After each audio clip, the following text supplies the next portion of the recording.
Sebastian Vettel ranks amongst the greatest drivers in Formula One is a really interesting debate, and one that has been talked about for years. And yes, whilst his recent years at Ferrari might not be his best, he is a driver that, in my opinion, in his prime, was the very definition of unstoppable. A driver who burst onto the scene and made drivers and fans around the world both love and hate him, as he broke records and put himself in the conversation with the greats in Formula One.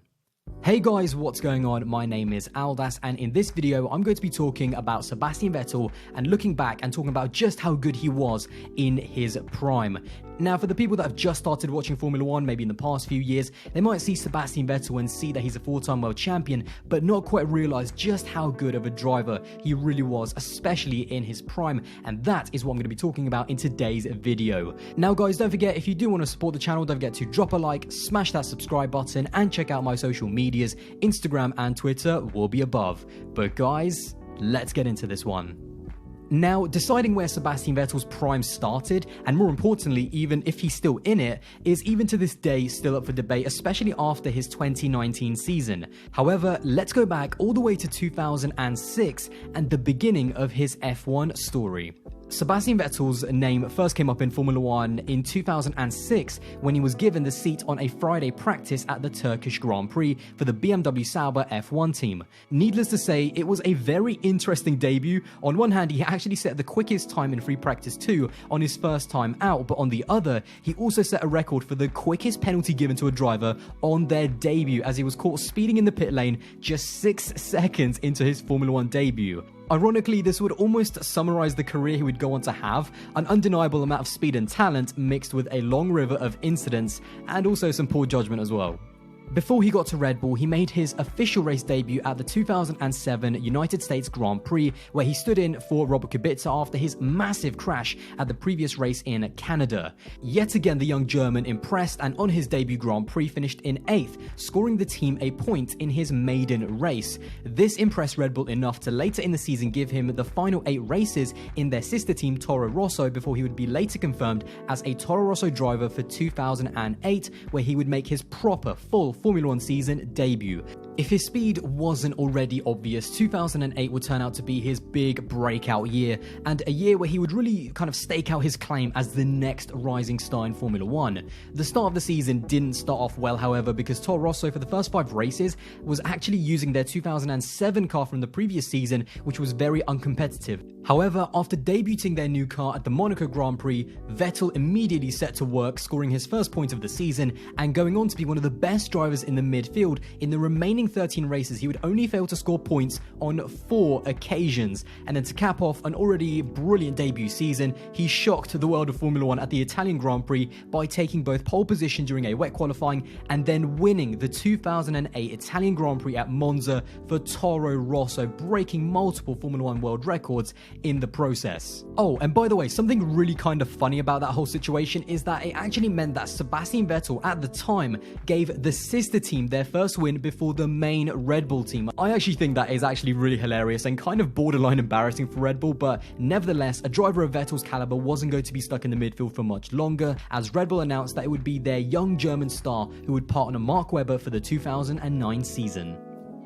Now, 2009 was the year where Vettel really established himself as a real frontrunner in Formula One. Red Bull came out with a competitive car capable of winning races, but of course famously didn't start the season with the double diffuser that gave Brawn the early advantage and eventually the championship with Jenson Button. However, that year wasn't a complete write-off for Vettel, as he beat his more experienced teammate at the first time of asking and delivered Red Bull their first pole position and race win in China, and even towards the latter part of the season produced a title fight back to finish in 2nd place. Although this won't be a memorable year in Vettel's career, it was 2009 that saw him mature and grow in the spotlight. He made mistakes and had incidents, and in the end it was Jenson's experience and consistency that allowed him to hang on to that title, but now Vettel was ready and knew what it would take to fight for a championship.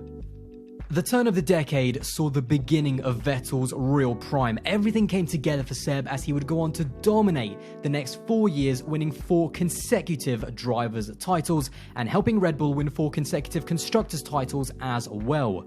By the time he was done winning championships at the end of 2013, the stats were truly ridiculous for Vettel. Between 2010 and 2013, Vettel won 44% of all races with 24 wins and took 52% of all pole positions as well with 40 poles. He became a four-time world champion at the age of 27 and by the end was in the conversation for being one of the greatest of all time. But forgetting the stats for a second, why was Vettel almost unstoppable in his prime?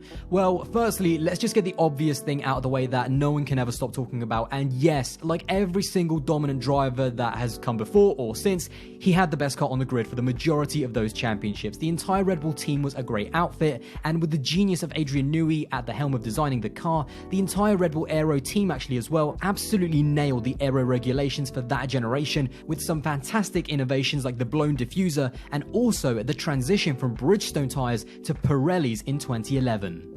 All of this gave Seb the car he needed to unleash his true potential, and to me, Red Bull easily had the best car in 2010, 2011 and 2013. In 2012, on the other hand, I've always thought that McLaren had actually the best car from start to finish, but the point is that Red Bull consistently gave Vettel a good enough car year on year to at least challenge for the title. Now, the next reason is the obvious, his speed. His raw speed was incredible, evident by the amount of pole positions he took during that time, and on a Saturday there was nobody on the F1 grid that could touch him, with many people just being happy on some races to see someone other than Vettel be on pole position. Finally, something other than a Red Bull on pole position. But it was how he adapted in the races and also his ability to adapt to the Pirelli tyres in 2011 that also gave him a massive advantage, something his teammate Mark Webber did not grasp as quickly.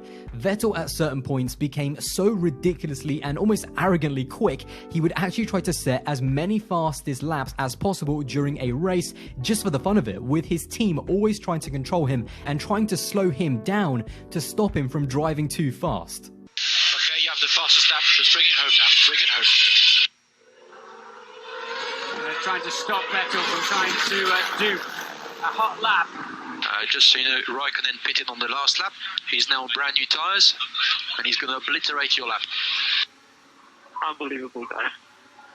He was also really good at making comebacks. Although we see the 4 world titles and think that he led from start to finish, probably coasting most of the time in his Red Bull, let's not forget that in both 2010 and 2012 as well, he had to make big title comebacks towards the end of the seasons, having been 31 points down in 2010 and 44 points down in 2012 against multiple title contenders. Now, the next skill in Vettel's armory was his utter ruthlessness and unmatched self-belief. He never believed that he was in the wrong, which kind of sounds a little bit familiar to me, and was never scared to go wheel-to-wheel with any driver or even go beyond the limit with both his teammate Mark Webber or even his own team. His relationship with his teammate and the other drivers was never amazing. Sure, there was respect, but you'd never catch Webber or Alonso giving Vettel too much credit for what he achieved against them back in those days. His rivalry with Fernando is actually one that is not talked about as much as it should, in my opinion, but his rivalry with his teammate Mark Webber, on the other hand, yeah, that is well documented. There were many incidents between the two of them whilst they were both in Formula 1, dating back even to when Vettel was in Toro Rosso when he crashed into the back of Webber under the safety car in Japan of 2007. When they became teammates, the rivalry did not take long to start, with multiple incidents both in the public and within the team between the two of them, from the front wing incident in Silverstone in 2010 to their crash together whilst fighting for the lead in Turkey that same year, and then eventually escalating to the incident that most likely made Mark Webber not only leave Red Bull but Formula 1 for good. The 2013 Malaysia Multi-21 incident. Now, I'm sure lots of people are aware of the Multi-21 incident between the two of them, but for those of you that weren't, during the Malaysian Grand Prix, with Webber leading and the team in a comfortable 1-2 position, Vettel was told over team radio by his race engineer to basically turn everything down and just follow Webber to the checkered flag and secure the team a comfortable 1-2. However, Vettel had other ideas. Defying team orders, he fought hard against Mark Webber in a brilliant wheel-to-wheel battle and overtook him to win the race, to the dismay of his teammates, his team, and everyone watching as well. Now, this is where it gets interesting, because after the race, Sebastian Vettel stuck to the usual PR script and said that he regret everything that he did. However, a few weeks later in China, we got to see the real mentality of a world champion. Had I understood the message, I would have thought about it and probably had done the same thing, because Mark doesn't deserve that. Bottom line is that I was racing, I was faster, I passed him, I won. Now, this move basically made Vettel public enemy number one in the eyes of the drivers, the fans, and everyone was absolutely slating him for his attitude, and also hating the fact that he was winning like never before. He even got booed on the podium of races multiple times that year. You up here on the podium with you. Please don't do that. That's not correct. They're on a tour, you know, they go around with a bus. However, despite all of this, despite all of the hate that he had to endure and go through, he responded like a champion, winning his 4th world title in India in 2013. He also set and matched some ridiculous Formula 1 world records on the way, such as becoming the youngest world champion, the youngest double, triple, and quadruple world champion. He also matched Michael Schumacher for the most wins in a single season. He then also went on to match Schumacher for the most consecutive wins in a single season with 9, which is, by the way, ridiculous, and then also became the youngest race winner in 2008 as well, amongst loads of other records that, honestly, the video would be too long if I went through all of them. But basically just know that in his mid-20s, he began to rewrite the history books of Formula 1. Now, as had become the normal thing to do at the time, everyone, even people like Alonso, tried to belittle and diminish his achievements by saying that it was just the Adrian Newey-Red Bull combination that had won Vettel the 4 world titles. As an example, listen carefully to what Martin Brundle said moments after Vettel had become a 4-time world champion. The 3 men really who have set their stall out and gone on to conquer the world in terms of Formula 1. Horner, Newey, Vettel. Most valuable man in Formula 1 standing there. And he doesn't have blonde hair. Now, I know that it's not kind of that big, and I'm not trying to single out Martin Brundle, by the way, but it just always seemed that whenever either fans or pundits talked about Sebastian Vettel back in those days, he never got the credit he deserved for being an absolutely unstoppable force. Yes, Vettel was not a nice guy on track. He was ruthless, nasty, bitter, and never gave up, even going against orders from his own team to benefit himself. But at the end of the day, the only thing his rivals ever saw was the back of his car and that famous finger showing people exactly who was the number 1 dog in Formula 1. And to be honest, guys, as for his character, from my point of view, nice guys in Formula 1 don't become world champions. And Sebastian Vettel, regardless of what you think of him, well, he became a 4-time world champion. So I suppose for me, there's just one last thing to talk about. Is Sebastian Vettel still in his prime? Well, to be honest, guys, for me, no. Don't get me wrong, he silenced all the haters and all the Red Bull critics when he went to Ferrari and showed exactly why he was a 4-time world champion, but I think he reached the end of his prime somewhere between 2018 and 2019 when he couldn't quite put everything together to beat Hamilton for the title and made quite a few mistakes under pressure, and then of course being beaten by his young teammate Charles Leclerc. But at the same time, to me, that's kind of meaningless because perhaps he's just one of those drivers that maybe peaked a little bit too early in his career, which almost sounds a little bit ridiculous. I mean, the guy is a 4-time world champion, but the bottom line is that regardless of what's happened since his championship winning years, Sebastian Vettel will forever be a Formula 1 legend who in his prime was absolutely unbeatable.